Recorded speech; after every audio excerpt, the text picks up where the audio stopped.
Marg'ilon shahar, Yangi Marg'ilonda, Vatstroyda, masjidda yaqinida 5 sotixli hovli uy topib qo'ydim.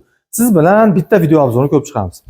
Mana bu asosiy darvozadan kirishimizga shunaqangi yopiq garaj qilingan. Bu yerga bitta mashina sig'adi, men oxirigacha qo'yaman. Siz ikkita mashina sig'dirsangiz bo'ladi. Xo'p, keldik. Kirishimizga bu tomonida korobka holatida hammom tualetga joy qo'yib ketilgan. Endi ichkarilarni bitkizib olsangiz, bu yerdan bitta holi mehmonxona qiling. Holi hammom tualetga deb qurib ketishgan ekan xonadon egalari. Holi hammom tualet qiling. Xo'p, asosiy eshikdan mana kirishimizga mana yerda bitta yopiq ayvon qilingan, to'g'rida.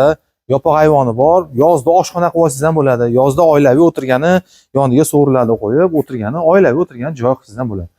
Qozon o'choqlarni qo'yib olsangiz, yozgi oshxona. Hop, to'g'risida bitta mehmonxona. Buni ham korobka holatida. Endi ozgina remontiga fokusingizga qarab, bitta remont qilib moslab olasiz. Bu tomonda mana qo'shimcha qurilish qilgani, agorodlari bor, o'zini yetarlicha mevali daraxtlari bor. Orqa tomonda qo'shimcha qurilish qilgani ham joyi bor. Tashqi tomondan bitta hojatxonasi bor. Bu tomonida mana gazxona. Oshxonani, qishki oshxona bu tomonga olib chiqib qo'yishing. Aytganimizdek, mana gaz, suv, svet, kanalizatsiyalarda muammosi yo'q joyda. Xo'p, bu xonadonimizni qiziq tomoni, uyingiz 2 xonalimi, 3 xonalimi kvartirangiz bo'lsa, o'rniga pul berib gaplashingiz ham bo'ladi. Bu xonadon egalariga o'sha 2 xonali yoki 3 xonali kvartira kerak. Ustiga pul berib gaplashingiz ham bo'ladi. Xo'p, endi bu asosiy eshikdan kirdik. Kirishimizga bunisi yopiq terrasasi. Bo'ylarni yopishtirilgan, mana remontlarni zo'r qilib qo'yishgan. Shunday kelib yashaydigan holatda. Kirishimizda chap qo'lda birinchisi spalnisi, yotoqxonasi.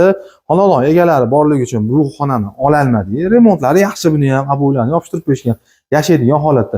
Undan keyingisi bitta xona. Xoling detskiy qiling, xoling mehmonxona qiling. O'zingizga qaysi udobli bo'lsa shuni qilib olasiz. Bitta katta o'lchamlari, katta xona. Bu tomonimiz mana yopiq terrasasi bor. O'zini shunday kirganingizda ikki tomonlama xod qilib qo'yilgan. Xoling bu tomondan, bu yerdan o'rtadan bitta peregorodka qilib qo'ysangiz, shunda mana tashqari tomondan ikkita xotimiz bor, kirish-chiqish. Bu yerdan kirib, mana bu tomonida xona bo'lib qoladi. Shunda 3 xona, 4 xona uy bo'lib qoladi bu yerdan. Xo'p, manzilimiz Marg'ilon shahar, Vatstroyda, birinchi masjidga yaqin joyda, 5 mahal ozon eshitiladigan joyda. Narxini 63500 ga baholashyapti. 2 xonalimi, 3 xonalimi kvartirangiz bo'lsa, o'rniga barter ham bor.